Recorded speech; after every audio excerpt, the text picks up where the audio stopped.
こんにちは、こんばんは。暑い日が増えてきましたが、皆さんお元気ですか？今回も、暑さに気をつけつつ屋外の作業をしていきます。前回、お豆腐を作れるようになりました。少しのお豆腐なら塩田でも十分ですが、大量に作りたいので、便利な1000円かまどを作ります。作り方は簡単で、丸石だけで作れます。作ったら好きな場所に設置して、中はこんな感じになっています。燃料を入れると、すごい燃え始めました。でも、大丈夫です。上に大釜を置けば落ち着いてくれます。大釜の中にはお水を入れて、これで1000円かまどを使う準備ができました。水か燃料がなくなるまで、自動でにがりを作ってくれます。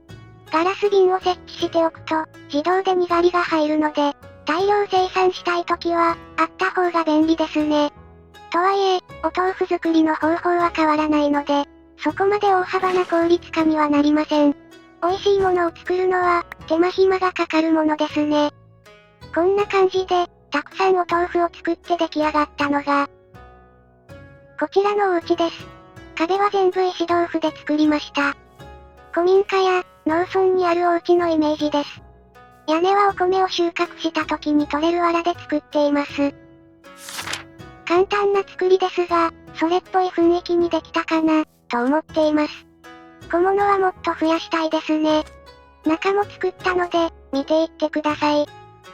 ちょっと、この引き戸が開きにくいんです。このタイプのドアがガタガタするのは、なんだか風情がありますね。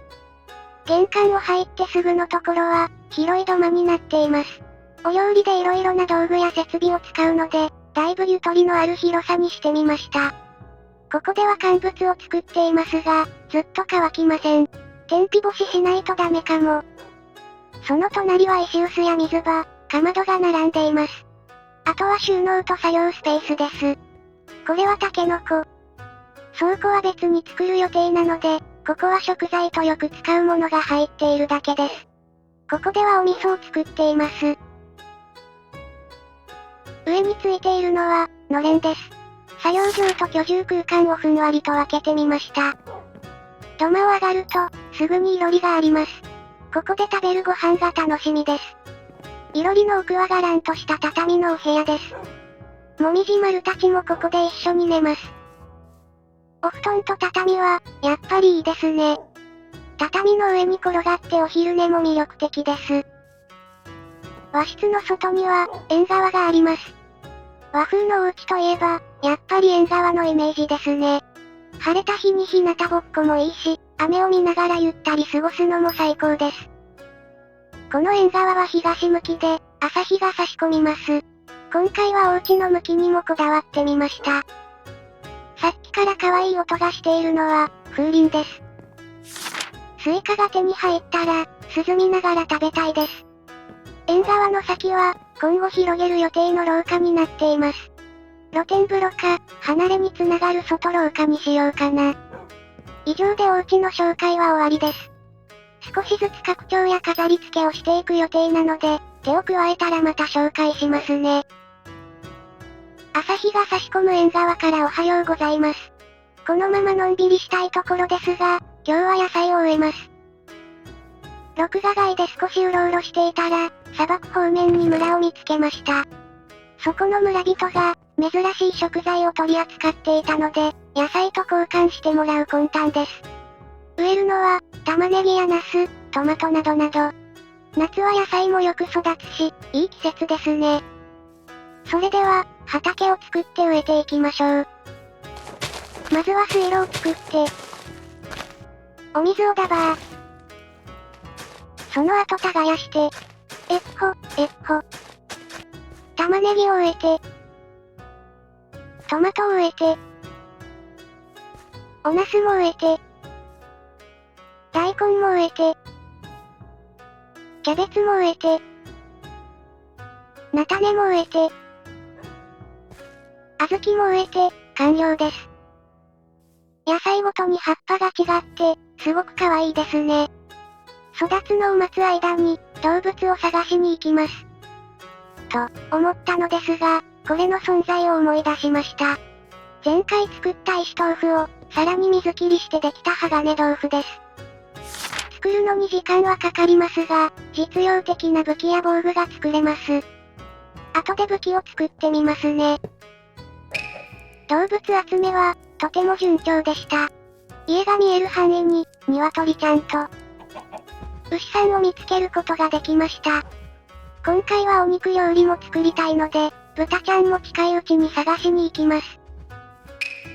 野菜がまだ育っていなかったので、大豆をいっていり豆を作って、木のボウルに入れて、飛び道具の福豆を作りました。が、エンチャントしていないと、武器としては厳しそうでした。お豆だもんね。先ほどの鋼豆腐から作れる鋼豆腐剣は、鉄の剣と同等の攻撃力があります。こっちは普段使いの剣として、活躍してくれそうです。野菜をだいぶ収穫できました。カラフルな野菜がいっぱいで、畑も賑やかです。それぞれの野菜は、だいたい1スタックずつ準備しました。桜モッドの石臼で骨を引くと、骨粉がたくさんできます。このおかげでだいぶ早く育ちました。それでは、お野菜を抱えて村に行きましょう。村とはワープが開通しているので、一瞬で行けます。到着。この村は、水の上にあるみたいです。村人もたくさんいて、その中には桜モッドや豆腐モッドで追加された人たちがいます。この人は、桜モッドの絹を売っている人ですね。小判があれば、着物や羽織を売ってくれるみたいです。着物は糸がちょっと大変なので、ありがたいですね。でも、今はこの人ではなくて、こちらの農家さんに用事があります。いろいろな種類の野菜を買い取ってくれる人です。まずは玉ねぎを買い取ってくださいな。山ほど持ってきたんですよ。取れたての新鮮なトマトもいかがですか？甘くて美味しいキャベツもありますよ。だいぶ仲良くなりました。最初はなかったレモンや茶葉も売ってくれるようになりました。飲み物系を充実させられるので、多めに買っておきます。ウィンウィンな取引ですね。すぐ近くにいたおじさんは、商人さんでした。カレー粉を売っていたので、買っておきます。あと、ミントも買わせてもらいました。茶葉も買えたし、いろいろなお茶が作れそうですね。レモンジュースやソーダも売っていたけど、今は我慢しておきます。村の中には、各モッドの特別なお家もありました。豆腐モッドの方のお家には、なんと本棚が、ありがたくいただいておきます。屋上には、お豆腐のチェストもありました。中身はお豆腐と、お豆腐の装備です。エンチャントもついてますね。お、卵豆腐だ。大好きです。帰り際に、畑から人参とじゃがいもを少しずつ拝借して、夜になる前に、お家に帰ってきました。そろそろお腹が減ってきたので、ご飯の準備を始めましょう。まずは、鶏ちゃんたちから卵をもらって、栗の木からイガグリを取って、他の食材はもうあるので、この素敵な土間でお料理スタートです。まずは火をつけて、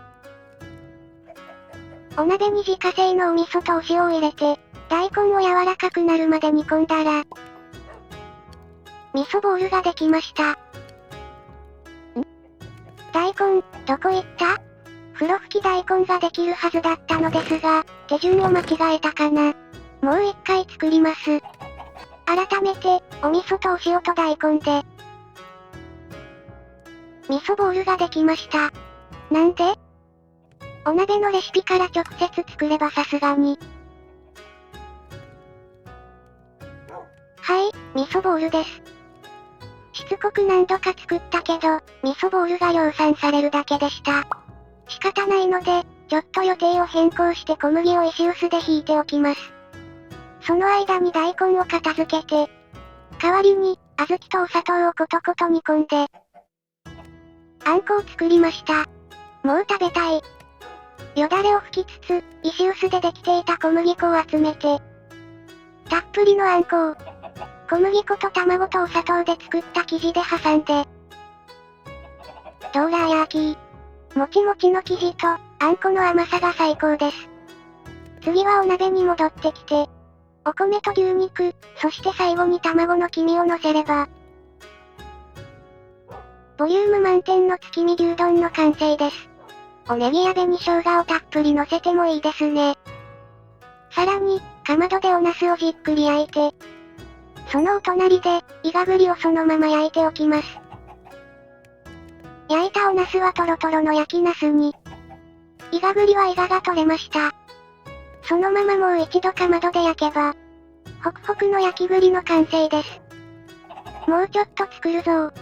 福豆用に作っていた入り豆とお砂糖を合わせてきな粉を作り、小麦と一緒にゴニョゴニョしたら、きなこまんじゅうです。そして最後は、和菓子にぴったりな飲み物を入れましょう。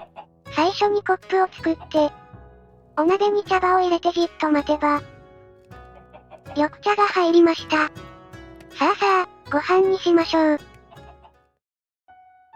みんなでいろりを囲んでご飯です。お家の中のご飯は、やっぱり落ち着きますね。今日のメインは、月見牛丼です。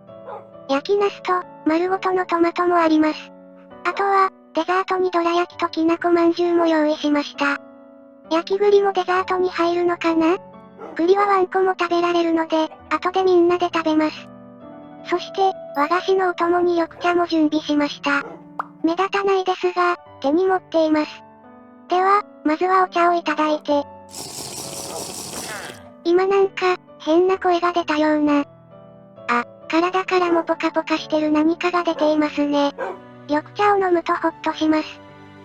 甘いものを食べたい気もしますが、やっぱりご飯から、いただきます。美味しい。とろける卵とお肉とご飯、最高の組み合わせですね。そして、おかわりもできる幸せ。今日はボリュームたっぷりな献立で、心もお腹も満腹になりそうです。皆さんも、ちゃんと食べて夏バテしないように気をつけてくださいね。それでは、今回はここまでです。ご視聴いただき、ありがとうございました。